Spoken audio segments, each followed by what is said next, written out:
Olá, bom dia, meu amigo. Hoje eu vou fazer aqui algumas considerações acerca do artigo 212, do artigo 171 e do artigo 17 do Código Penal, né? Algumas considerações acerca desses três artigos. Veja que, infelizmente, ontem a sociedade praticamente brasileira, né, viu aí pela mídia televisiva uma notícia de que, pasmem senhores, uma mulher levou um parente seu, salvo engano, o seu tio, para dar continuidade, um idoso, né, para dar continuidade a um empréstimo que já havia sido iniciado numa instituição financeira, né? E segundo as informações da mídia televisiva, a perícia já havia a perícia depois que tomou ciência do fato, viu que este idoso já anteriormente havia falecido. Ou seja, essa mulher levou uma pessoa morta ao banco para fazer a continuação do empréstimo financeiro lá.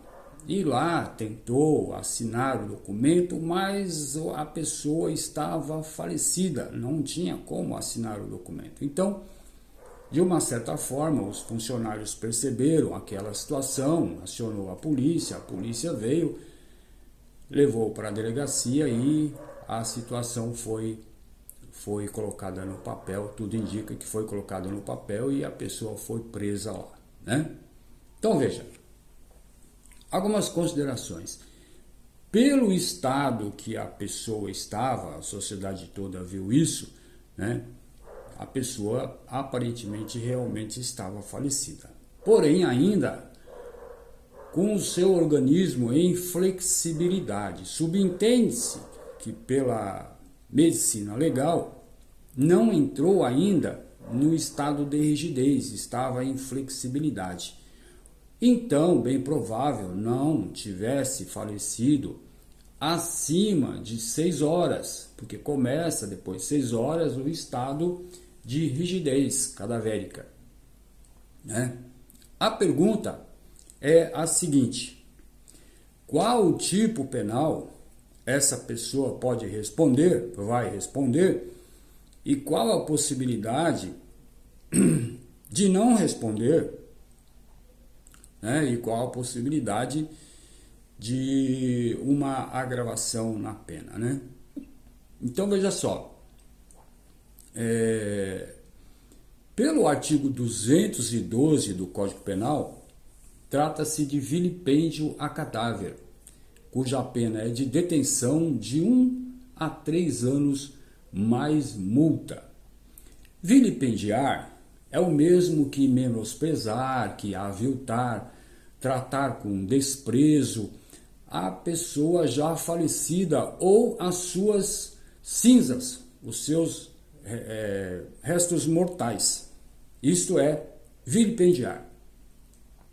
Se, no caso, a pessoa já estava falecida, então, no meu entendimento jurídico, haveria aí o crime de vilipêndio a cadáver. Por essa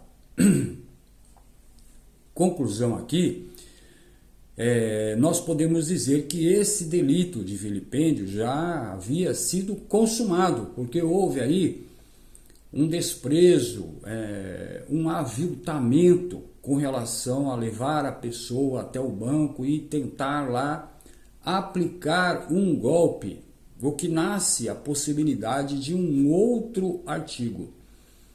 Mas ainda no vilipêndio, nós temos que ter em mente que o objeto a ser protegido aí, o bem jurídico protegido, tutelado, é o sentimento da vítima. Qual vítima? a vítima já está falecida, não tem sentimento. Não é dessa vítima que nós estamos falando, não é dessa vítima que a legislação está dizendo. A proteção do sentimento da vítima é da vítima familiar, da família do falecido. E se o falecido não tiver uma família, esse sentimento se estende para a sociedade ou para a coletividade. Então, o tipo penal protege a família e a coletividade. Em razão disso, nasce a condição da ação penal, a situação da ação penal. Qual tipo de ação penal estamos falando? Qual tipo de ação penal vai ser proposta, poderá ser proposta pelo Ministério Público, né? Nesse caso, quando se trata de família, coletividade, a ação penal é pública incondicionada e independe da vontade da vítima, até porque a vítima já está falecida, não tem como ela se manifestar. Portanto, neste caso, né, entendo eu, que o delito de vilipêndio foi consumado, nascendo aí a questão da ação penal pública incondicionada, mas há uma situação de eventualmente uma condenação, né, a ser discutido pelos direitos da pessoa lá que cometeu a infração penal. Lá na fase da dosimetria penal, após a condenação, a fase da dosimetria penal, fase que o juiz vai analisar lá, vai ponderar a pena, a quantidade da pena e a qualidade da pena, uma culpabilidade mais elevada, porque vejam, senhores, pasmem, uma situação dessa, a sociedade toda repudia, a sociedade não aceita. Levar uma pessoa morta para assinar um documento dentro de uma instituição financeira, até os criminosos não aceitam. Então, o grau de culpabilidade nessa terceira fase da dosimetria da pena é elevado. Fato que coloca o juiz na possibilidade de aumentar a pena, certo? Aumentar a pena, causa de aumento, tá? Então veja bem, esses são os, pelo menos, o entendimento, né, doutrinário acerca do vilipêndio ao cadáver. Agora, existe aí ato contínuo numa mesma ação, existe aí ato contínuo, a possibilidade do estelionato, do artigo 171, conforme eu havia dito anteriormente. O artigo 171 do Código Penal trata do estelionato, que é obter para si ou para outro uma vantagem ilícita. Está bem demonstrado que essa vantagem, a possibilidade de receber esse dinheiro de empréstimo, essa vantagem não é lícita, porque a pessoa não estava viva para assinar. Então seria uma vantagem ilícita, levando alguém a prejuízo. Quem a prejuízo, né? A instituição financeira e talvez até a coletividade.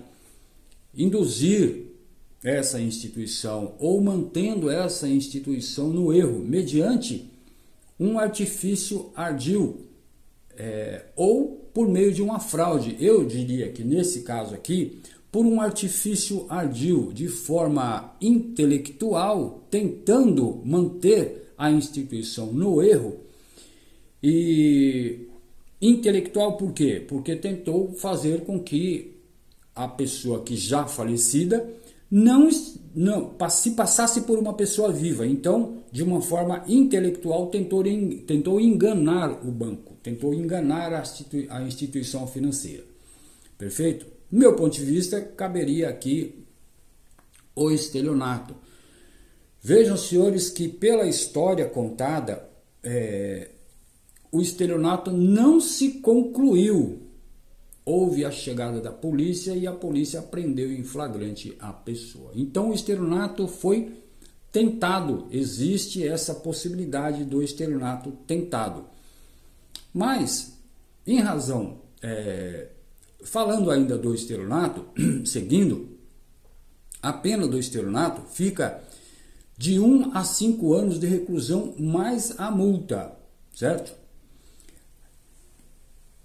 A modalidade da ação penal, nesse requisito aqui, neste artigo penal aqui, em regra, é pública condicionada à representação, salvo se for uma instituição da administração pública, direta ou indireta. No caso, uma instituição financeira seria direta, ou se for uma instituição particular, seria indireta, né? Instituição financeira estadual ou federal, municipal, seria direta, e se for particular, seria indireta. Nos dois casos aqui, então, estamos falando de uma ação penal pública incondicionada, porque o parágrafo 5º do artigo 171 diz que a ação penal, né, seria pública condicionada à representação, salvo se for uma administração pública direta ou indireta. Perfeito? Então, no caso, a ação penal pública seria incondicionada. Independente da vítima querer ou não, o Ministério Público deve entrar com a ação. Porém, nós temos que ir lá na parte geral do Código Penal e trazer aqui, né, uma defesa, em tese, para a pessoa que está sendo acusada. Lá na parte geral do Código Penal, o que abrange para todo o Código Penal, tanto na parte geral, tanto quanto na parte especial, e por vezes nas leis esparsas, nas leis espalhadas pelo sistema jurídico nacional, existe o artigo 17 que eu citei anteriormente do Código Penal, que trata do crime impossível. Eu vou ler aqui para os senhores o artigo 17 do crime impossível. Olha só o que diz, que interessante. Estamos falando do estelionato tentado, perfeito? Não se pune a tentativa quando por ineficácia absoluta do meio ou por absoluta impropriedade do objeto é impossível consumar-se o crime. Senhores, se não existe uma punição, isso quer dizer que lá no momento da sentença o juiz não vai nem passar pela fase da dosimetria penal, porque não existe punição. E se não existe uma punição de entrada num processo, por que então, sabendo o juiz que lá na frente não vai ter punição, por que instaurar o processo com relação a esse tipo penal?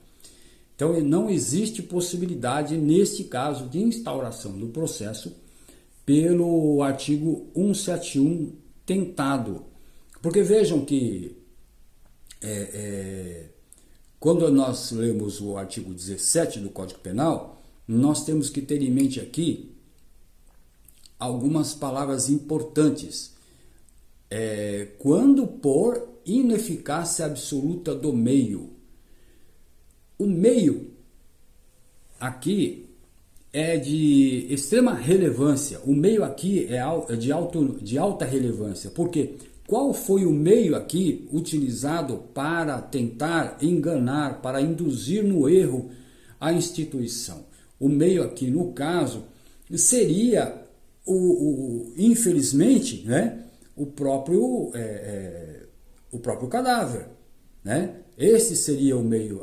Se o meu tio assinar na frente lá do gerente, do diretor do banco lá, o empréstimo vai ser concedido. Perfeito? Então, eu estou utilizando aqui um meio, porém o meio não conseguiu assinar, né? Como ele não conseguiu assinar, então há aí uma ineficácia do meio. Agora, a outra pergunta é: a ineficácia é absoluta?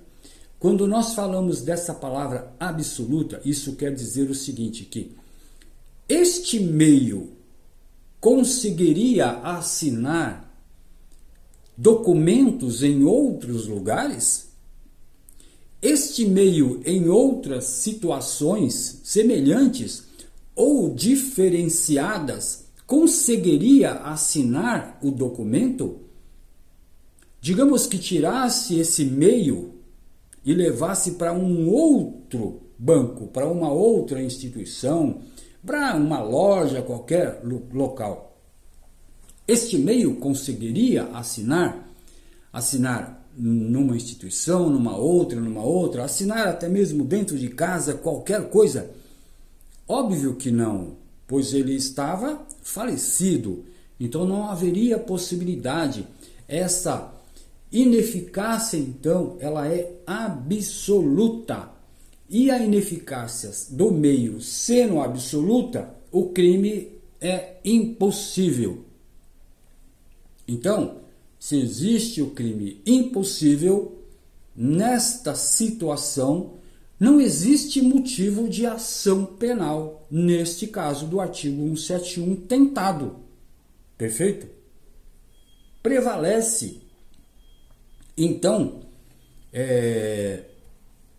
do crime consumado, lá do vilipêndio ao cadáver, porque lá foi vilipendiado, lá foi menosprezado, lá foi aviltado, usou o cadáver com desprezo, levando a instituição numa cadeira de roda. Então veja só, sobra aí para essa pessoa responder o processo do artigo 212 do Código Penal, vilipêndio a cadáver. Perfeito? O que nasce aí, em termos processuais, várias outras possibilidades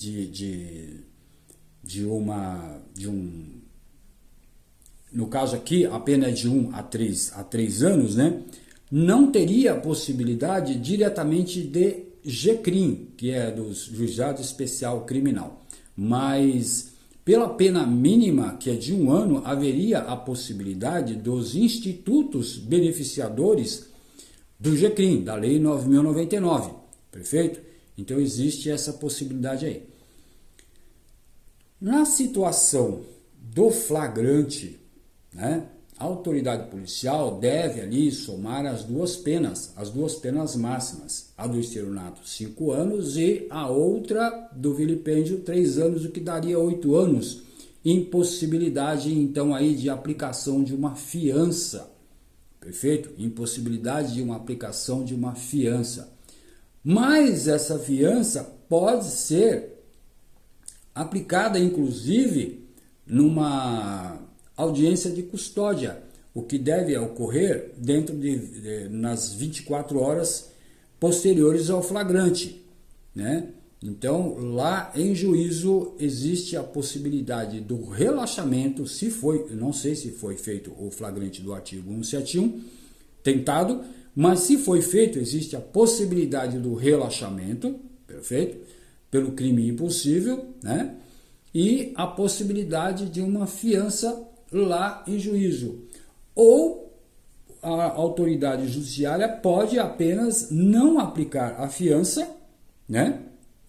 O que, a meu ver, não vai acontecer, vai aplicar a fiança, até pela culpabilidade, o grau da reprovação social, vai aplicar a fiança, mas ainda deixar a pessoa responder o processo em liberdade, porque a pena é de 1 a 3 anos, né? Não existe aí, no meu ponto de vista, numa primeira visão, a possibilidade de uma prisão preventiva, só por este caso. Perfeito? Então fica para os senhores essas considerações acerca dessa notícia crime publicada pela imprensa. Vejam, senhores, que eu tomei o cuidado de não citar cidade, não citar nomes, até porque a imprensa também não citou, né? Mesmo que tivesse citado, a gente não pode comentar nomes, né? só fatos. E a intenção é ampliar o conhecimento jurídico. Perfeito? Um abraço, até a próxima.